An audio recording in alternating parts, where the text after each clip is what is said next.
What do you want to be when you grow up? This question is pervasive in children's lives, but what it seems to mean is, what do you want to do for work?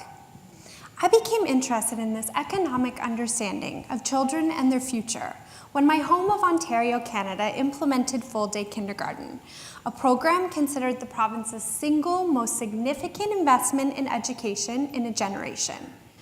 Through my research, I sought to understand how is the Ontario government representing the purpose of this program to the public through policy texts. And what I found unsettled me. Full-day kindergarten was dominantly represented as a means of supporting students' future academic success, their integration into the labor market, and ultimately creating a competitive workforce and a robust economy. Simply put, children have become our youngest capital. Now, this economic frame of kindergarten isn't entirely wrong, as it makes sense to want educational programs to be productive and to support access to economic opportunities. Instead, it is the dominance of this frame that is a problem, because it misses other possibilities for what kindergarten can be and do. How politicians talk about children and their education matters, because it can influence our collective understanding of children's dignity and worth in our society. It can also influence what happens in the classroom, including a shift away from play and socialization towards higher and earlier academic standards placed on our youngest students.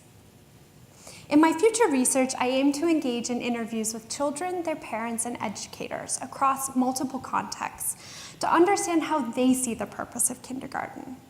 I'll share this research with policymakers and the public because economists' voices are not the only ones that should be heard. I'll end with a story about one of my own kindergarten students from my time teaching in Korea.